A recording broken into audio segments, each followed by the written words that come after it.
اعوذ باللہ من الشیطان الرجیم بسم اللہ الرحمن الرحیم الحمد للہ رب العالمین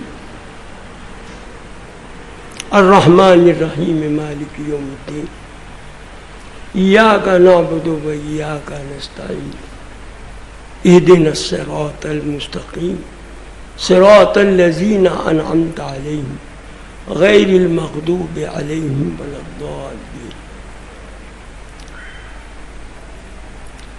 والصلاة والسلام علی سیدنا و نبینا و رسولنا و شفیعنا و ہادینا و مہدینا و مالک ارواحنا و مالک اجسادنا و مالک اعمالنا و مالک اولادنا و مولانا ابی القاسم محمد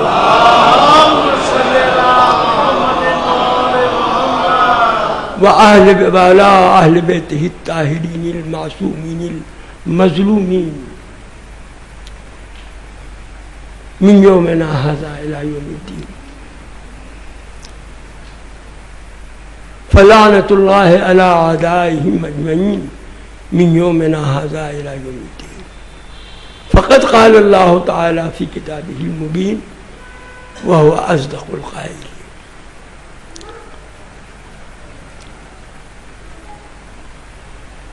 انا نحن نزلنا الذکر وانا له لحافظون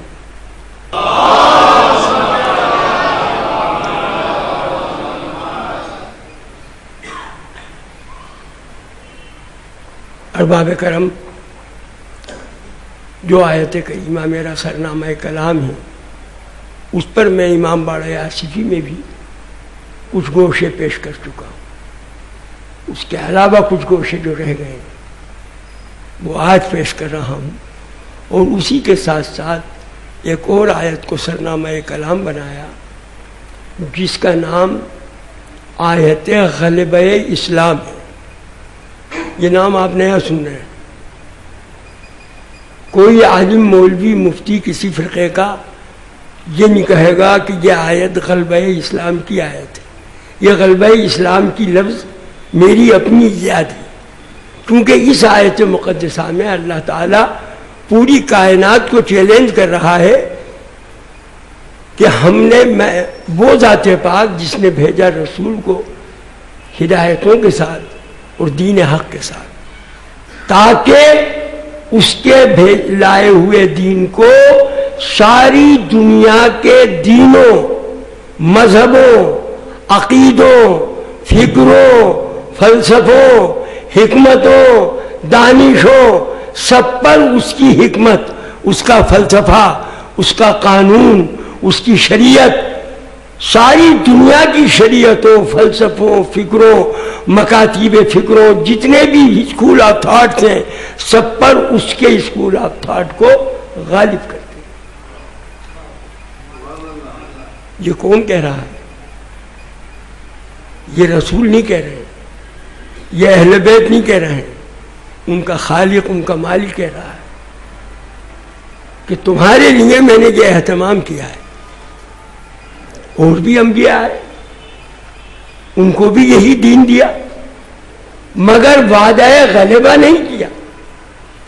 وعدہ غلبہ ان کے لیے کیا ہے کہ جو غالب ہونے والے ہیں، جن کی شان ہے غالب علی کل غالب، امیر المومنین علی بن ابی طالب۔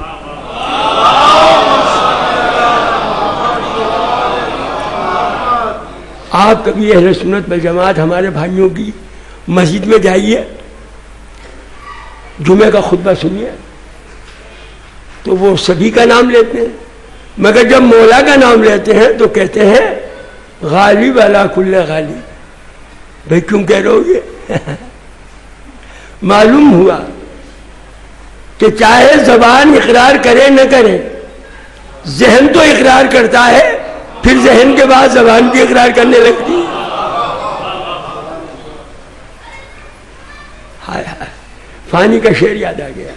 آپ لکھنؤ کے لوگ ہیں، شاعری کو بڑا جی چاہتا ہے۔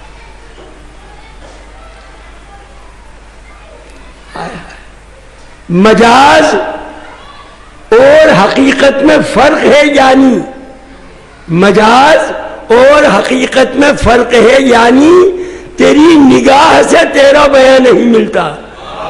محبوب سے کہہ رہا ہے کہ نگاہ اور کہہ رہی ہے، بیان اور کہہ رہا ہے، زبان اور کچھ کہہ رہی ہے. بہرحال اللہ تعالی وعدہ کرتا ہے کہ ساری دنیا کے دینوں، فلسفوں، حکمتوں سب پر غالب کر دوں گا. حکمتوں میں سائنس بھی آ گئی، فلسفہ بھی آ گیا. جو دنیا کی سائنس ہے اس پر اے محمد اور اے آل محمد تمہاری سائنس غالب ہوگی.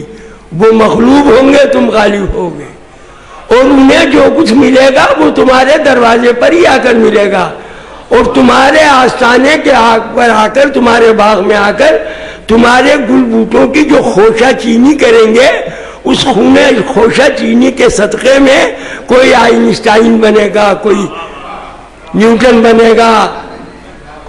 یہ سب بنیں گے صدقے میں کس کے؟ محمد و آل محمد. اور ان کی حکمت غالب رہے گی. اب یہ مخاطب قرآن کے کون ہے؟ اہل عرب، جن کی زبان عربی ہے. اور ان کا حال یہ ہے کہ وہ کچھ سمجھ ہی نہیں رہے. پروفیسر سارٹن ایک بہت بڑا سائنسداں ہے امریکہ کا، اس نے 10 جلدوں میں کتاب لکھی ہے ہسٹری آف سائنس. وہ لکھتا ہے کہ the modern development of science and technology owes much to the Arabs. OWES، owes much یعنی مرہون ہے، ممنون ہے عربوں کا، کہ جس سے پوری دنیا کا سائنٹیفک ڈیولپمنٹ ہوا ہے. Otherwise the whole Europe was in dark ages. پورا یورپ اندھیرے میں ڈوبا ہوا تھا.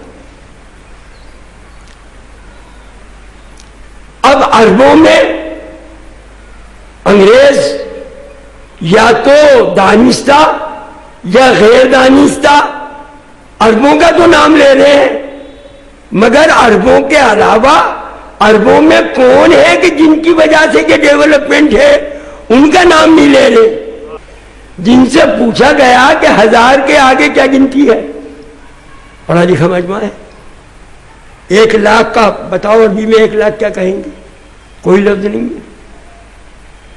عربوں میں 1000 سے زیادہ گنتی نہیں ہے. تو جو قوم اس قدر سیدھی اور نادان ہو، اس کو یہ ائمہ کیا بتاتے اور محمد و آل محمد کیا بتاتے؟ ارے وہ جتنا بتا گئے اور جتنا وہ سمجھ گئے اتنا ہی غنیمت ہے یار. قرآن میں آیا کہ جب تک سفید ڈورا اور کالے ڈورے میں فرق نہ ہو جائے تب تک آپ سیری کرتے رہو. تو ایک صحابی اللہ کے نیک بندے کالا ڈورا لے لیا اور سفید ڈورا لیا اور لیے ہوئے بیٹھے رہے. کہنے لگے کیا کر لو؟ کہنے لگے صاحب یہ ڈورے میں دیکھ رہا ہوں. مولا کائنات نے کہا یہ ڈورے یہ نہیں ہے، وہ آسمان کا خیط ابیض اور خیط اسود ہے. یہ تمہارے ڈورے نہیں ہیں. جب اس کا فرق آتا ہے تب سحری کا وقت ختم ہو جاتا ہے. تو جو بیچارے اتنے سیدھے سادے ہوں ان کا نام عرب لے رہے ہیں. ارے عربوں کو تو کچھ معلوم ہی نہیں تھا. شادی کرنے کے 17 طریقے تھے. کس کا نطفہ ہے کاہنوں سے جا کے پوچھتے تھے. کیا ٹھکانا. دیکھیے ہمارے ذاکرین واعظین جن کے مقدموں کی خاک ہوں، کسرہم اللہ امثالہم، چپے چپے پہ لکھنؤ میں جلسے ہو رہے ہیں، مجلسیں ہو رہی ہیں، عشرے ہو رہے ہیں. اللہ اسے دائم مقام رکھے. میں ان سب کی خاک پا، ان کا خادم، ان کا غلام. لیکن ہمارے علماء ہسٹری آف اسلام پڑھتے ہیں.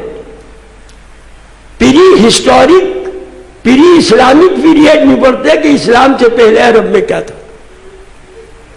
عیسائی اور یہودی پری اسلامک ہسٹری کی تعریفیں کرتے ہیں بڑے عمدہ میلے ہوتے تھے، ناچ گانے ہوتے تھے، خوب جمع خفیر ہوتے تھے، کھانا پینا ہوتا تھا، شرابوں کے دور چلتے تھے، کتنا اچھا ماحول تھا، جس کے جی میں جو آتا میلوں میں جاتا، جس کے جی میں آتا جس عورت کو پکڑ لیتا، خوب مزے ہو رہے تھے، خوب دلچسپیاں ہو رہی تھیں، گویا عرب آزاد تھا۔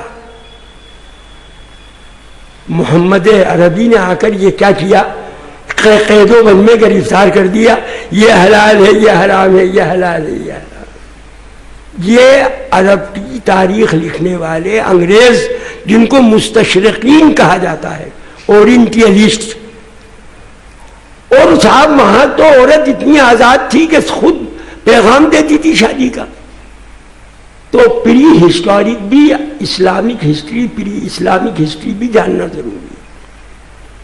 عربوں کا یہ حال تھا۔ اب وہی عرب جب دین اسلام کے قریب آتے ہیں اور معلم اعظم تشریف لاتا ہے تو قرآن آواز دیتا ہے، هو الذی بعث فی الامیین رسولا منہم انفسہم، تمہیں میں سے ایک رسول ہم نے بھیجا ہے، بمبوش کیا ہے، یتلو علیہم آیاتہ، جو اس کی آیتیں تلاوت کرتا ہے، ویزکیہم، اور ان کے دلوں کو، ذہنوں کو، دماغوں کو، عقلوں کو پاک و پاکیزہ بناتا ہے۔ اور پھر تیسرا ٹکڑا ہے وَيُعَلِّمُهُمُ الْكِتَابَ وَالْحِکْمَةَ، اور ان کو کتاب و حکمت کی تعلیم دیتا ہے۔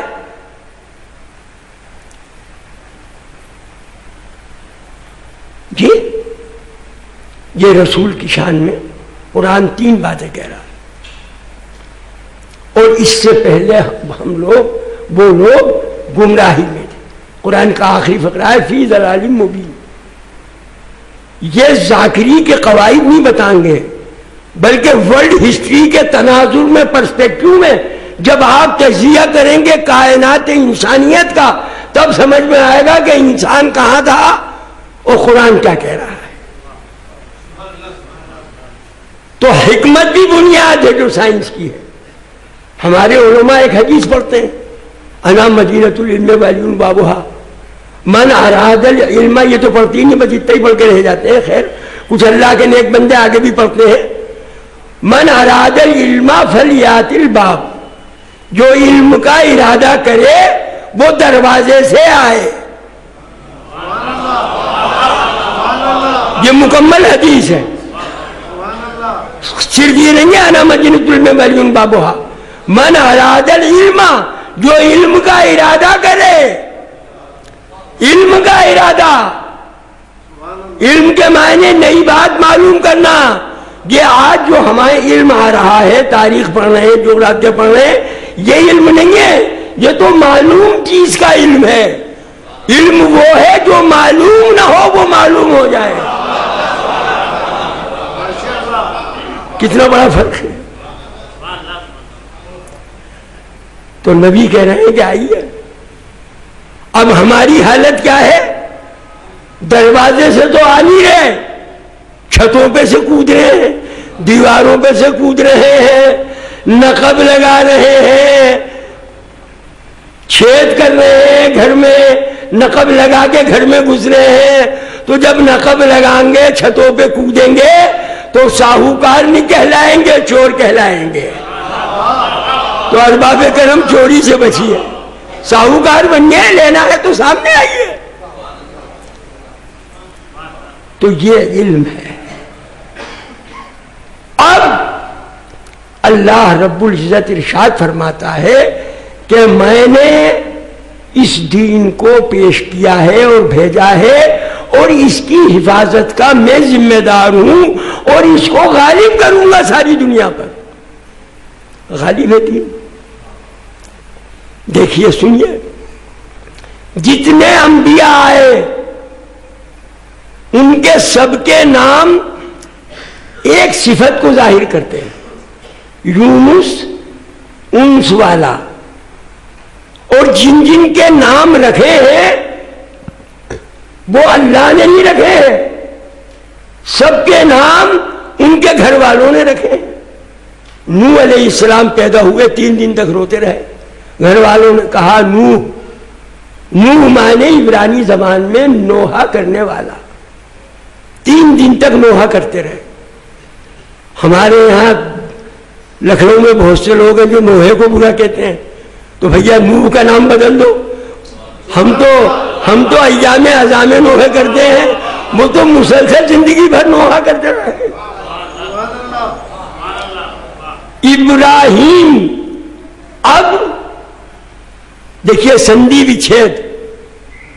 اب مجھے بڑا ڈر لگتا ہے کہ میں اپنی قابلیت بھگا دوں گا تو یہ لوگ کہہ دیں گے کہ یہ پانڈتیہ پردرشن کر رہا ہے, فضل فروشی کر رہا ہے یا ذاکری کر رہا ہے.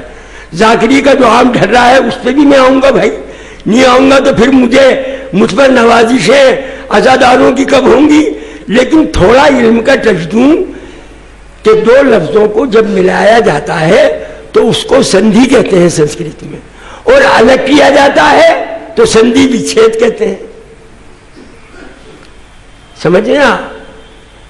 بہو مولے, بہو دھن مولے, بہو مکھی, بہو دھن مکھی.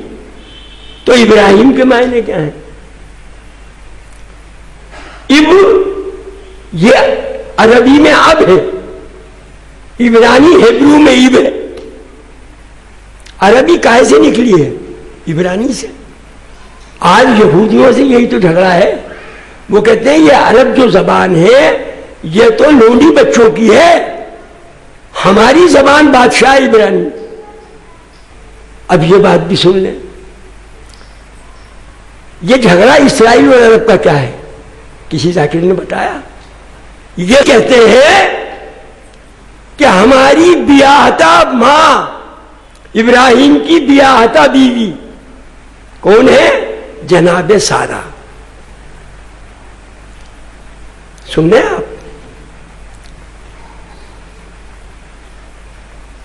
اور ہاجرہ یہ تو مصر گئے تھے تو ان کو تو دے دیا گیا تھا ویسی خیرات زکات میں. اب یہ حملہ ہے ابراہیم علیہ السلام. ہے ارباب کرم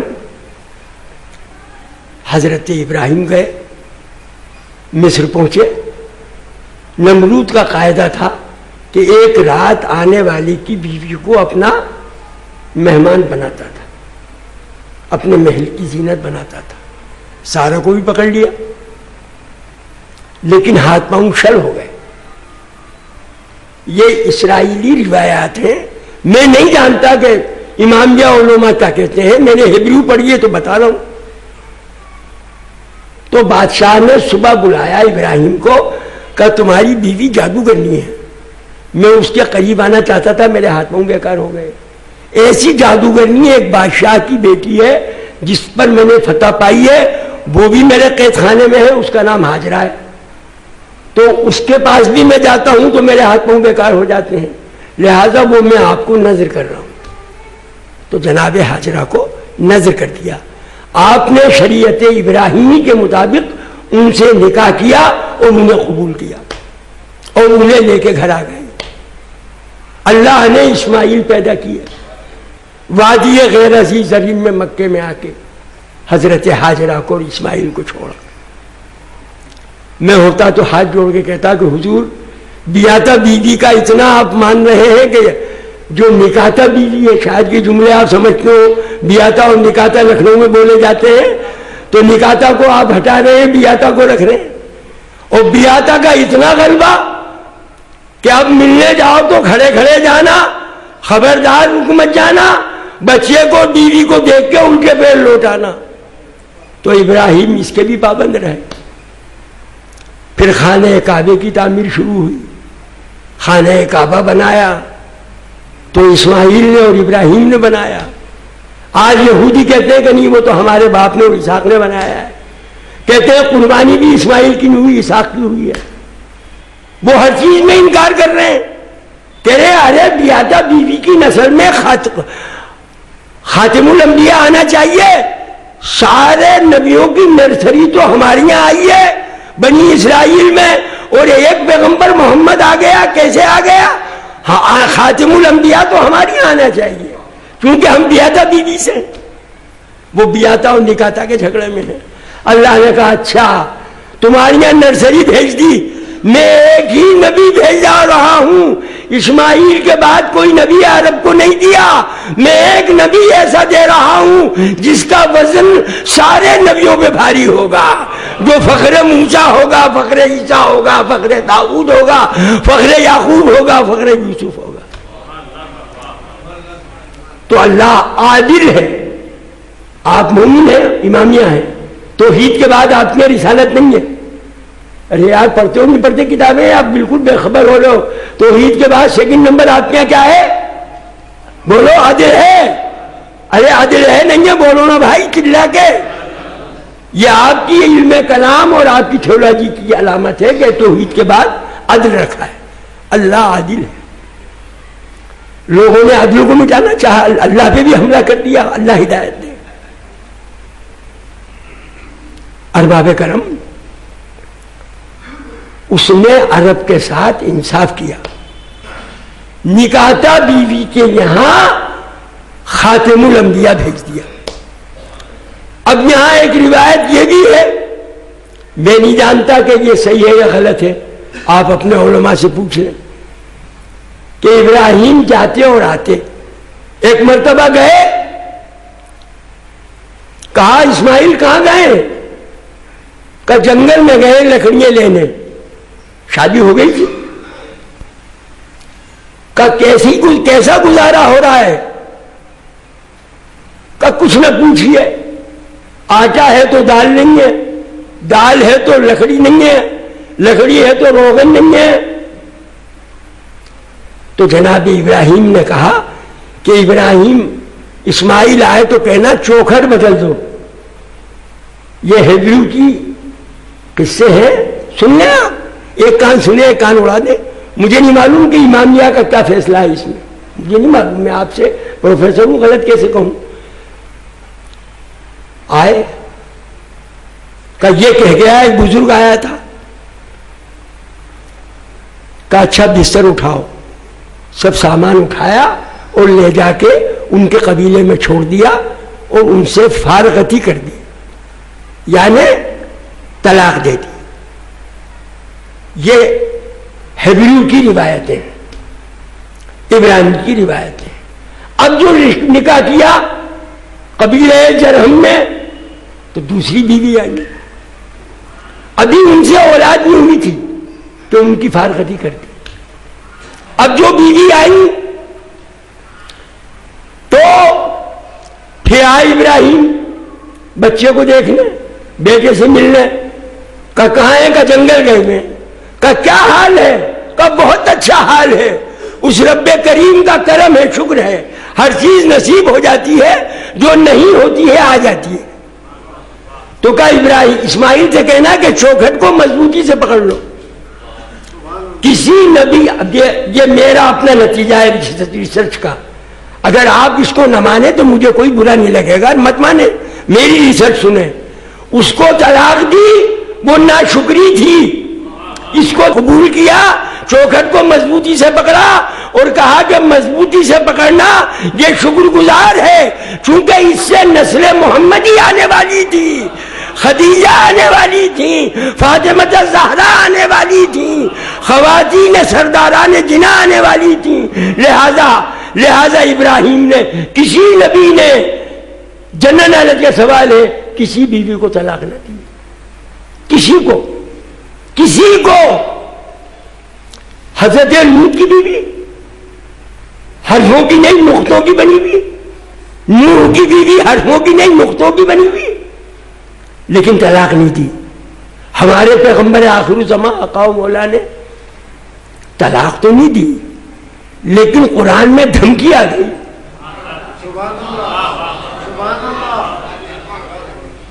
قرآن اٹھا کے دیکھو، پڑھتے نہیں ہو۔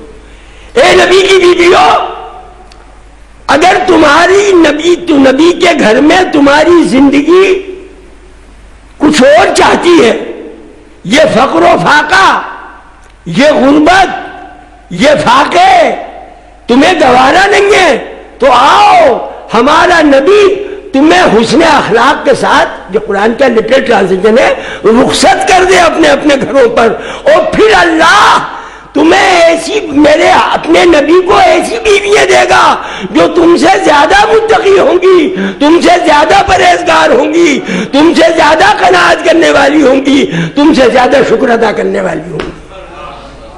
یہ قرآن کا فیصلہ ہے۔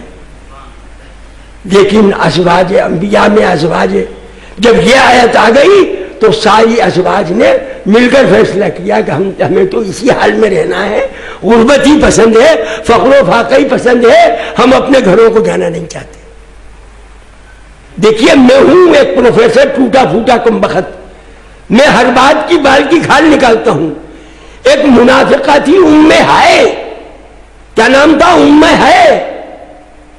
وہ روزانہ ازواج مطہرات کے گھر جاتی، اور یہ تم فلاں سردار کی بیٹی، ارے تمہارے گھر میں تو یہ گلشرے اڑ رہے تھے، ارے تم کہاں آ گئی؟ اس گھر میں ہو جہاں فقر و فاقہ ہے، 3 دن چولہا نہیں جلتا۔ تو یہ ازواج مطہرات اس منافقہ کے دامِ تصویر میں آ گئی، یہ ازواج ہے۔ اور نبی کے نور کا ٹکڑا جس کو نبی کہتے ہیں فاطمہ تم بذات منی، فاطمہ میرا وجود کا ایک حصہ ہے، بذا کہتے ہیں حصے کو، یعنی میرے نور کا ایک ٹکڑا ہے فاطمہ۔ ام حی ان کے پاس بھی آئی اور کہا ارے تمہاری ماں ملیکۃ العرب اور تم یہ چادر اوڑھے ہو جس میں 17 پیبند ہے۔ لیکن ازواج مطہرات بیٹی سیدہ کونین مخدومہ دارین نہیں دیکھی، مسکرا کر کہا کہ میری مادر گرامی نے سب کچھ اسلام پر لٹا دیا، یہ 17 پیبندوں کی چادر مجھے منظور ہے، لیکن میرے بابا کا دین بلند ہوتا رہے، میں یہ چاہتی ہوں۔ میری ماں نے سب کچھ لٹا دیا اور میں بھی سب کچھ لٹانے کو تیار ہوں۔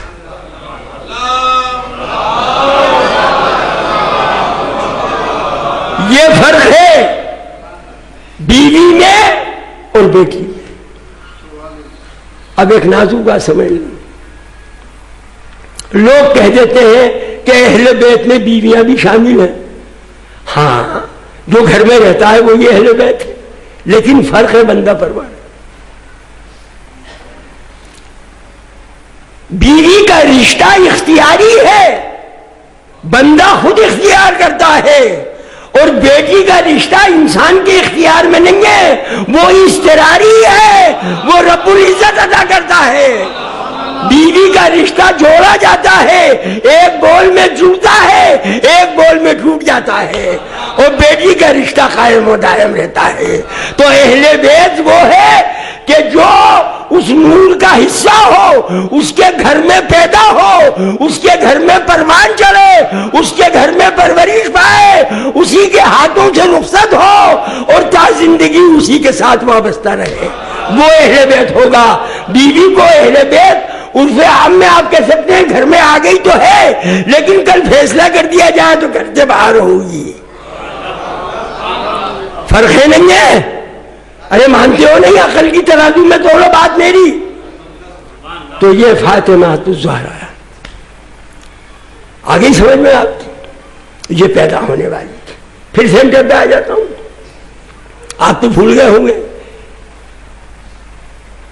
حضرت ابراہیم کی جو بیویاں ہیں، ایک تیسری بیوی بھی ہے یمن میں، آپ نے سنے نہیں ہوگا آج تک، وہ بھی ہے۔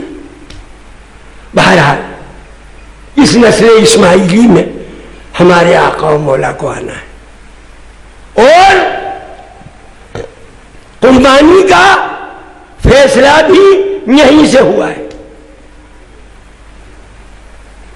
نبی بنایا، رسول بنایا ابراہیم کو۔ کیا انہوں نے کہا تھا مجھے رسول بنا دو؟ کیا انہوں نے کہا تھا مجھے نبی بنا دو؟ کہنے سے نبی اور رسول نہیں بنتے ہیں، اللہ جس کا انتخاب کرے۔ کہنے سننے سے دنیا کے عہدے ملتے ہیں، انتظامیہ صیغے ملتے ہیں، کوئی مجسٹریٹ بنتا ہے، کوئی جج بنتا ہے، یہ دنیا کا انتخاب ہے، کوئی خلیفہ بنتا ہے، یہ دنیا کا انتخاب ہے، لیکن نبوت و امامت کسی کے کہنے سے نہیں ملتی، وہ دیتا ہے۔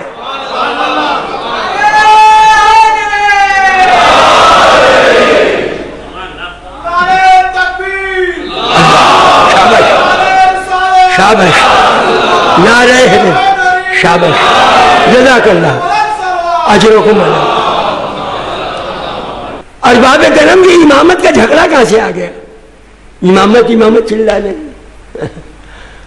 ہمارے شیعہ بھائی امامیہ کہہ رہے ہیں، ہم تو 12 امامی ہیں، کچھ کے لوگ کہہ رہے ہیں کہ ہم 5 امامی ہیں، کچھ لوگ کہہ رہے ہیں ہم 7 امامی ہیں، کوئی آغا خاں بنا ہوا ہے، کوئی برہان الدین طاہر بنا ہوا ہے، کوئی سیف الدین طاہر بنا ہوا ہے۔ امامیہ وہ بھی ہے، میں کسی کو برا کہنے نہیں آیا، لیکن اصل امامیہ یہ امامیہ ہے جو میرے سامنے بیٹھے ہیں، کیونکہ امام کا لفظ قرآن میں 12 بار آیا ہے، اگر 13 بار آیا ہو تو میری گردن کاٹ دیں، تو اشارہ مشیت ہے کہ امام 12 ہوں گے اور ان کے ماننے والے امامیہ کہلائیں گے۔ 12 جگہ امام آیا ہے، حافظ بیٹھے ہوئے ہیں، کل سے قرآن گننا شروع کر دیں، اگر 11واں ہو تو امین آباد کے چوراہے پہ مجھے قتل کر دیں، 13 ہو تو مجھے قتل کر دیں، 12 ٹکسالی تعداد امام کے لفظ کی قرآن میں ہے، اشارہ غیبی ہے کہ ایمان والو امام 12 ہوں گے اور جو ان کو مانے گا وہ امام کیا کہلائے گا۔ ابراہیم کو نبوت دی ملی، خوش ہو گئے، رسالت ملی، خوش ہو گئے، لیکن جب امتحان دیے آگ میں ڈالے گئے، گھر چھڑوایا گیا، وطن سے بے وطن ہوئے، لڑکے بچے کے ذبح کرنے کا حکم آیا، کسی نبی کو آیا؟ کسی نبی نے کیا بچہ ذبح؟ ارے کیا کیا؟ کتنا سنگین امتحان ہے۔ تو اللہ نے کہا، اب قرآن کی آیت، وَإِذِ ابْتَلَىٰ إِبْرَاهِيمَ رَبُّهُ بِكَلِمَاتٍ، جب ابراہیم کو ہم نے کچھ باتوں سے آزما لیا، نبوت دی تو نہیں آزمایا، یونس کو نبوت دی آزمایا نہیں، نوح کو نبوت دی آزمایا نہیں، رسالت دی آزمایا نہیں، لیکن اب ایک ایسا عہدہ دیا جا رہا ہے جو آزمائشوں کا مرکز ہے۔ ہم نے ابراہیم کو آزمایا اور جب دیکھا کہ پورا اتر گیا، بِکَلِمَاتٍ فَأَتَمَّهُنَّ، اس نے اس امتحان میں کامیابی حاصل کر لی۔ تو ہم نے کیا کہا؟ قال، اللہ کہتا ہے کہ میں نے کہا، انی جاعلک للناس اماما، آج سے میں نے تجھے سارے انسانوں کا امام بنا دیا ہے۔ اب ابراہیم کو ذرا سی للک ہوئی، لکھنؤ کی زبان بول رہا ہوں، للک، بارے الہا مجھے تو امام بنا دیا، میں تو ہوں ابراہیم، اب مانے باپ، راہیم مانے قومیں، قوموں کا باپ، یہودی انہی کے ہیں، عیسائی انہی کے ہیں، دنیا کے جتنے بھی افراد ہیں ان کے باپ ابن ابراہیم، ابراہیم ہے، جس کو عربی میں ابراہیم کہہ دیا۔ تو للک آئی تو کہا، کیا کہا؟ ارشاد ہوا، قال ومن، عرض کیا قال ومن ذریتی، اے اللہ میری ذریت کو بھی اس عہدے سے نواز لے۔ اے ابراہیم یہ کیا ہو گیا آپ کو؟ رسالت ملی تو نہیں کہا کہ نواز لے رسالت سے، نبوت ملی تو نہیں کہا کہ نبوت سے نواز لے میری اولاد کو، امامت ملی تو کہہ رہے ہیں کہ میری اولاد کو بھی امامت مل جائے۔ وَإِذِ ابْتَلَىٰ إِبْرَاهِيمَ رَبُّهُ بِكَلِمَاتٍ فَأَتَمَّهُنَّ قَالَ إِنِّي جَاعِلُكَ لِلنَّاسِ إِمَامًا، ایک قالا، دوسرا قالا، قَالَ وَمِن ذُرِّيَّتِي، دوسرا قالا، اب پھر تیسرا قالا آ رہا ہے، قالا لا ینال عہد الظالمین، اے ابراہیم تو معصوم ہے، دعائے معصوم رد نہیں کروں گا، لیکن کچھ نہ کچھ شرط بھی تو لگاؤں گا، سبجیکٹ ٹو دا کنڈیشن کروں گا، کچھ کنڈیشن تو رکھوں گا. جیسے جج کہتا ہے کہ سبجیکٹ ٹو دا ریویژن یا subject to the second view, فیصلے میں لکھتا ہے نا کہ دوبارہ نظر کی جائے گی، سبجیکٹ ہے، شرط ہے، کر دیا ہے لیکن آگے پھر نظر، ابھی روک دیا گیا فیصلہ. تو رب العزت کہتا ہے کہ ہاں تو میرا معصوم خلیل ہے، تیری دعا کیسے کاٹوں، کیسے رد کروں، لیکن ایک بات سن لے ابراہیم، عہدہ میں ضرور دے دوں گا، تیری بات رکھ لوں گا، لیکن قال لا ینال عہد الظالمین، لیکن میرا یہ منصب امامت ظالموں کو نہیں پہنچے گا. تو ظالموں کو نہیں پہنچے گا تو کس کو پہنچے گا؟ ارے یہ منصب مظلوموں کو پہنچے گا. ارباب کرم بقول شکیل بدایونی، جو نقاب رخ اٹھا دی تو یہ قید بھی لگا دی، اٹھے ہر نگاہ لیکن کوئی بام تک نہ پہنچے.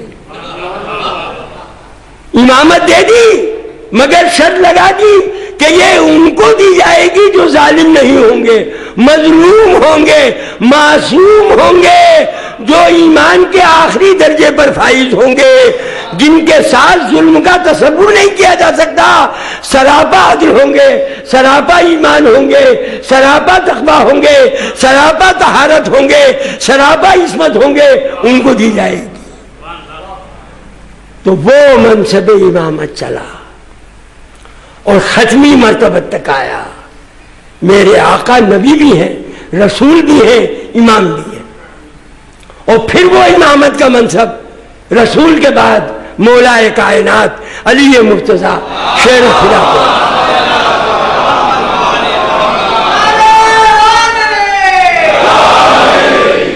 اب پھر آتا ہوں مرکز پر کہ اللہ نے غلبہ دین کا وعدہ کیا کہ میں دین کو غلبہ عطا کروں گا. آپ بھول گئے، میں اپنے مرکز سے پھر آ گیا. تو امامت کے ذریعے غلبہ دین کا ہو رہا ہے. رسالت تو چلی گئی، اب رسالت کے بعد کار رسالت کون انجام دے؟ اسے رسالت تو نہیں کہا جائے گا، اسے اب لفظ بدل کر امامت کہا جائے گا. اب وہ علوم رسالت کو پھیلائے گا. کبھی پوچھا جائے گا کہ زلزلے کیوں آتے ہیں؟ بیٹے میں ہمارے سائنس کے شوقین، کوئی مسئلہ ایسا نہیں ہے ماڈرن سائنس کا. مجھے کچھ مومنوں نے سفر کے مہینے میں عشرے کی دعوت دی ہے، 19 سفر تک عشرہ پڑھوں گا سائنس ہی سائنس کا. آپ تیار ہیں؟ چھوٹے امام باڑے کی بات آ رہی ہے، یہ میں پہلے سے عرض کر دوں. تو وہاں آپ دیکھیے گا کہ کیا پرخچے سائنس کے اڑتے ہیں. پوچھا کہ زلزلے کیوں آتے ہیں تو سارے مذہب پریشان ہیں. کوئی کہتا ہے گائے کا سینگ ہل جاتا ہے، کوئی کچھ کہہ رہا ہے 60 سال تک کچھ نہیں پتا چلا. لیکن امام جعفر صادق کی حدیث میں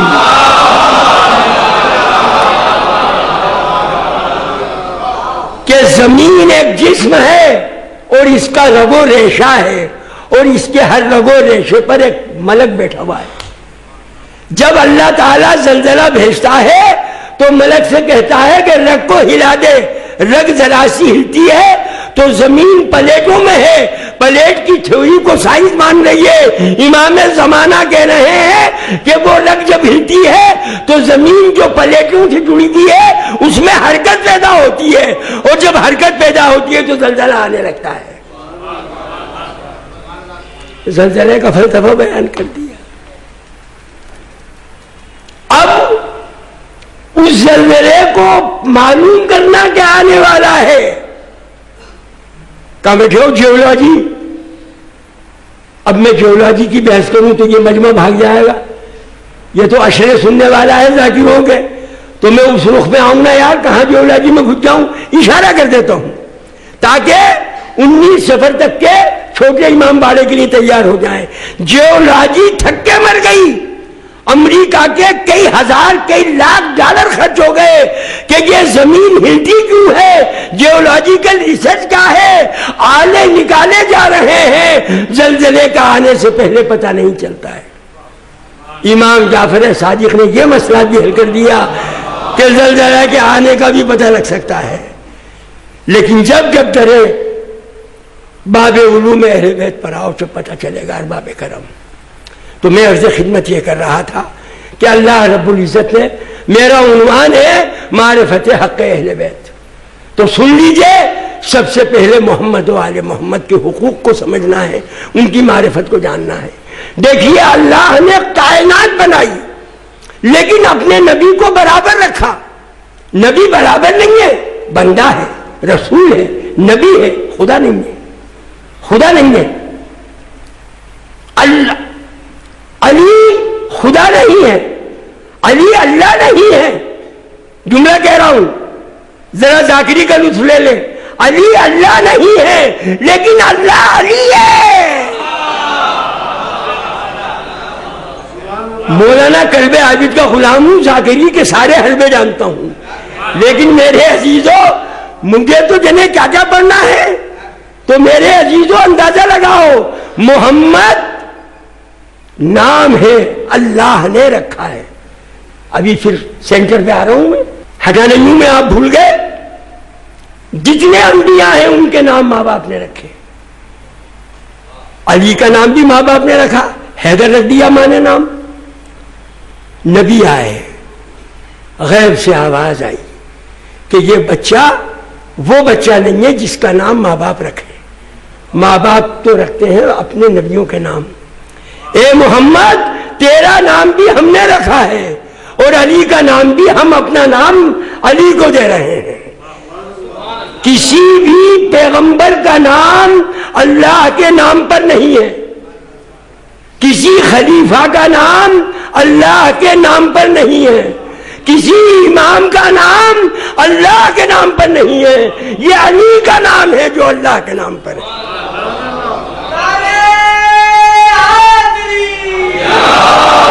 اب محمد کے معنی کیا؟ الذی یحمد حمدن بعد حمدن، جس کی حمد و ثنا کا کوئی ٹھکانہ نہ ہو۔ تو عالم نور میں میرے آقا نے بے حد حمد و ثنا کی، تو آپ کا نام ہے احمد۔ احمد معنی سب سے زیادہ حمد و ثنا کرنے والا۔ تو عالم نور میں ختمی مرتبت نے اتنی حمد کی کہ بے ٹھکانہ حمد کر ڈالی اللہ کی۔ تو جب وہاں سے چل کے عالم نور سے عالم ظہور میں آئے تو اللہ نے کہا کہ اے محمد تو نے میری اتنی حمد کی ہے، میں ساری حمدوں کا مجموعہ بنا کر میں تجھے محمد بنائے دیتا ہوں، تو ساری حمدوں کا مجموعہ ہے۔ اب مولا کائنات کے پاس ایک یہودی پہنچ گیا۔ یہودیوں کا یہ اعتراض ہے کہ یہ مسلمان نبی کو بڑھاتے ہیں، یہ آپ پر الزام ہے۔ مولانا الطاف حسین حاجی نے لکھا ہے اماموں کا رتبہ نبی سے بڑا ہے، مسدس بڑا ہے نا یار، ارے اردو کہاں، اردو ادب والے ہیں یہاں بیٹھے ہوئے۔ مولانا الطاف حسین حاجی حال آدھا خاندان شیعہ تھا، غلام السیدین غلام الثقلین، یہ سب اسی کے ان کے بیوی کے خاندان کے ہیں، سب ننیالی بچے ہیں، سارے شیعہ ہیں، لیکن انگریزوں کے دھوکے میں آ گیا، کیونکہ انگریزوں نے بہکا رکھا ہے کہ یہ مسلمان نبی کو بڑھاتے ہیں، تو کہتا ہے اماموں کا رتبہ نبی سے بڑا ہے، نبی کو جو چاہے خدا کر دکھائیں۔ یہ مولانا الطاف حسین حاجی ہمارے سر سید احمد خان کے سیدھے ہاتھ کہہ رہے ہیں۔ ارے ہم بڑھا رہے ہیں کیا یار؟ ارے جو بڑھانے والا ہے اس کو جا کے اس سے جا کے شکایت کرو کہ محمد تو تیرا نام ہونا چاہیے، ارے ان کو محمد کیوں کہہ رہا ہے؟ مگر وہ کہے گا کہ میری اتنی حمد کی ہے کہ میں نے ساری حمدوں کا مجموعہ انہیں دے کر محمد بنا دیا. محمد کے معنی ساری خوبیوں کا مجموعہ، سارے کمالات کا مجموعہ، ساری اچھائیوں کا مجموعہ، یعنی نام ایسا دیا جس میں ساری کائنات سمٹ کر آ جائے اور اس کا نام محمد ہو جائے.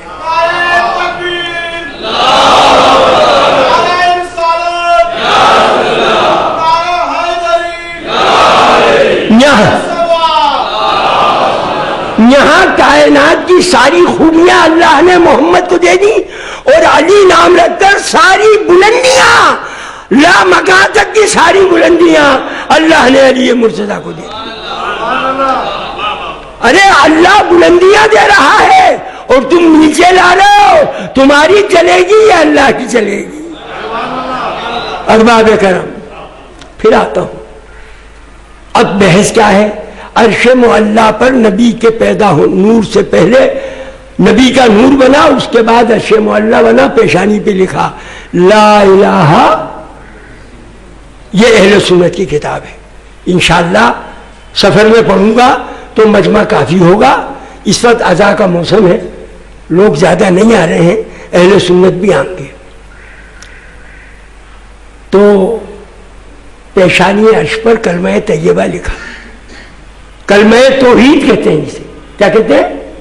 کیا کہتے ہیں؟ تو کلمہ توحید تو لا الہ الا اللہ ہے. یہودی یہی تو کہتے ہیں. یہودی آیا مولا سے پوچھا کہ تمہارا کلمہ کیا ہے؟ کہ کلمہ توحید. نئی بات کہہ رہا ہوں. تو کہ لا الہ الا اللہ کہہ دو کافی ہے. یہ محمد کا تم چھلا کہاں سے لگا رہے ہو؟ اور پھر یہودی عالم نے اعتراض کیا. اے مسلمانوں یہ تقریر نئی ہے، نئی چیزیں سن کے جا رہے ہو. کب لا الہ الا اللہ ایک لائن میں تم لکھتے ہو اور اس کے نیچے ڈیش بھی نہیں لگاتے، اور ڈیش لگا کے نیچے لکھو محمد رسول اللہ، تو ہمیں تسلی ہو جائے کہ سیکنڈ نمبر ہے. تم تو لا الہ الا اللہ جہاں ختم ہو رہا ہے اس کے برابر ملما چپکما لپٹما انداز میں اللہ کے بعد محمد کو لا رہے ہو. لا الہ الا اللہ محمد رسول اللہ، تو تم تو اللہ کے برابر کر رہے ہو. ہائے ہائے. مولا نے جواب دیا. دیکھیے بیچ میں واو نہیں رکھا. آپ جو صلات بھیجتے ہیں اللہم صلی علی محمد، واو معنی واو کنجنکشن ہے. واو کنجنکشن ہے انگریزی کا اینڈ کے معنوں میں. تو واو لگنے سے دو چیزیں ہو جاتی ہیں. تو یہاں بھی واو لگنا تھا. یہودی عالم کا اعتراض تھا لا الہ الا اللہ و محمد رسول اللہ، لیکن وا تو اللہ نے رکھا نہیں ہے. یعنی اللہ کو اپنے اور محمد کے بیچ میں فاصلہ گوارا نہیں ہے. اور پیشانی عرش پر جہاں لا الہ الا اللہ محمد رسول اللہ لکھا پھر واو نہیں لگایا. نئی بات کہہ رہا ہوں سنو، جا کے وعظ کرنا، گھر پہ بچوں کو سنانا. برابر لکھا بغیر واو کے علی ولی اللہ. یہ بھی ملما ہے، یہ بھی چپکما ہے، یہ بھی لپٹما ہے، بیچ میں واو کا فاصلہ نہیں. تو آپ نے فرمایا کہ بھائی اللہ کو گوارا نہیں ہے کہ اپنے حبیب کو دور کرے. اور اے یہودی تجھے معلوم نہیں ہے جتنے حروف لا الہ الا اللہ میں رکھے ہیں اتنے ہی حروف محمد رسول اللہ میں. لا لام الف گنو، الہ الف لام ہے 3 2، اللہ الف لام الف 3 3 5، اللہ اللہ الف لام لام ہے. کتنے ہو گئے؟ 8 4.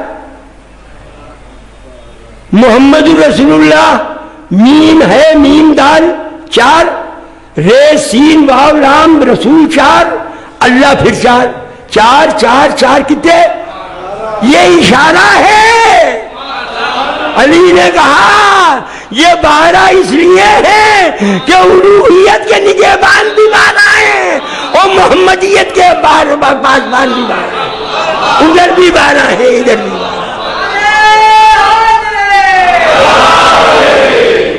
کسی قبلہ و کعبہ کی کتاب میں یہ نقطہ دکھا دے، 1 لاکھ روپے کا چیک نذرانہ دے دوں گا۔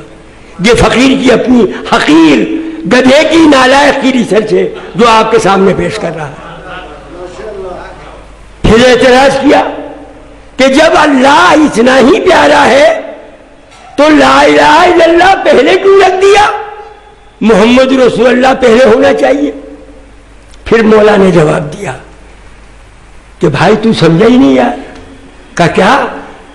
کہ لا الہ الا اللہ اس لیے رکھا کہ بندہ پاک بھی ہوتا ہے ناپاک بھی ہوتا ہے، تو جب کلمہ طیبہ ناپاکی میں پڑھے تو پہلے لا الہ الا اللہ کے کر زبان کو پاک کر لے، اور جب زبان پاک ہو جائے تو محمد رسول اللہ اور علی ولی اللہ کے کلمہ لے۔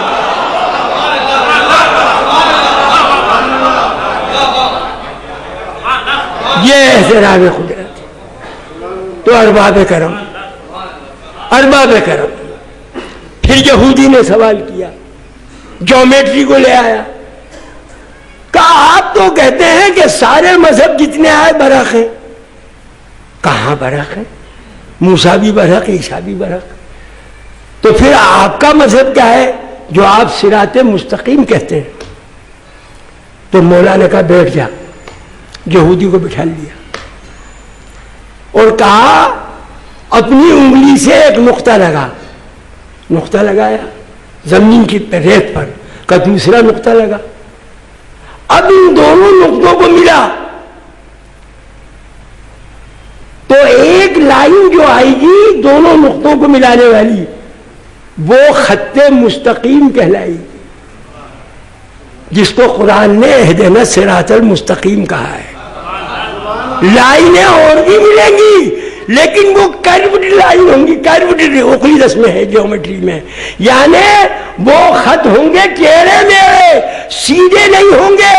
کہا کہ لائنیں اور بھی مل جائیں گی، اے یہودی گھبرانا نہیں، لیکن خط مستقیم تو جیومیٹری کے قاعدے سے، علم ریاضی کے قاعدے سے there is only and only one line which is the straight line between the 2 points۔ خط مستقیم ایک ہے جس کو اہدنا الصراط المستقیم کہا ہے۔ تو تمام مذہبوں میں خط مستقیم وہ ہے جو اسلام ہے، اور خط مستقیم وہ ہے جو محمد و آل محمد کا نام لے رہا ہے، وہ بھی اسٹریٹ لائن ہے اور یہ بھی اسٹریٹ لائن ہے۔ ارباب کرم، اب آپ آ جائیے، حضرت ابراہیم کو سب کچھ مل گیا، امامت کا منصب مل گیا، اب یہ امامت چلی، مولا علی تک آئی، حسن مجتبیٰ تک آئی، زمانے نے چین سے بیٹھنے نہیں دیا، اسلام کو مٹانے کے پلان بنا دیے۔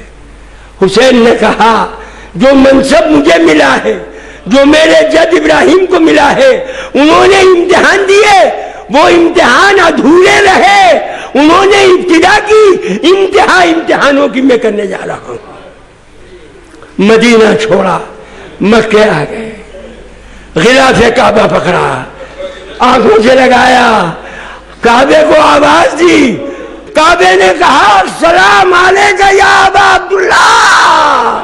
حسین رخصت ہوئے، آئے میدان کربلا میں، پورا واقعہ کل بتاؤں گا۔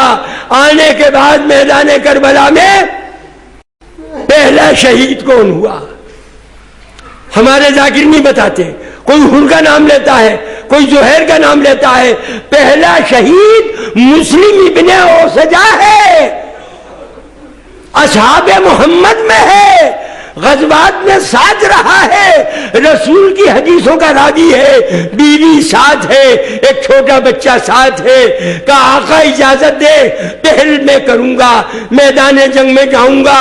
ضعیف کافی تھے، کمزور تھے، مولا نے کہا مسلم ابن اوسجہ مجھے شرم آتی ہے کہ تجھ جیسے کمزور کو بھیجوں، کا موقع عنایت کریں، میں کمزور ہوں، آپ اجازت دیں گے تو طاقت آ جائے گی۔ مسلم ابن اوسجہ گھسا، میں منے میں گیا، صاف کر دیا، میں سرے میں گیا صاف کر دیا، قلب لشکر میں گیا شیاطین کو فنار بس کر دیا۔ جب چاروں طرف ہلچل مچ گئی، آواز آئی کہ یہ حسین کا نمائندہ ہے، تمہارے قابو میں نہیں آئے گا، ارے سب مل کر حملہ کرو۔ مسلم ابن اوزجا پر چاروں طرف سے حملے ہونے لگے، اتنا حملہ ہوا کہ شدید زخموں سے چور ہو کر مسلم ابن اوزجا گھوڑے سے نیچے آ گئے، آواز دی السلام علیکم یا ابا عبداللہ، میرے آقا و مولا حسین گئے۔ کہ مسلم ابن اوزجا کیا دیکھ رہا ہے؟ کہ آقا آپ کے نانا کو دیکھ رہا ہوں، مجھے دیکھ کر مسکرا رہے ہیں، اور پاس میں ایک شہزادی کھڑی ہے کہ یہ میری مادر گرامی ہے، کہ ایک بازو میں ایک آقا کھڑے ہیں کہ یہ میرے بابا مولا ہے، ان کے برابر ایک شہزادہ یہ میرے بھائی حسن ہے۔ یہ کہا مسلم ابن اوزجا کے سر مبارک کو زانو پہ رکھا، روح پرواز کر گئی، انا للہ و انا الیہ راجعون، لاش مبارک کو لے جا کے رکھا۔ اتنے میں کیا دیکھا کہ زوج ہے، یہ ذاکر نہیں پڑھتے، شاید یہ پڑھتے ہوں تو پڑھتے ہوں، مسلم ابن اوزجا کی بیوی خیمے کے دروازے پہ کھڑی ہے، ایک 4-5 سال کا بچہ ہے،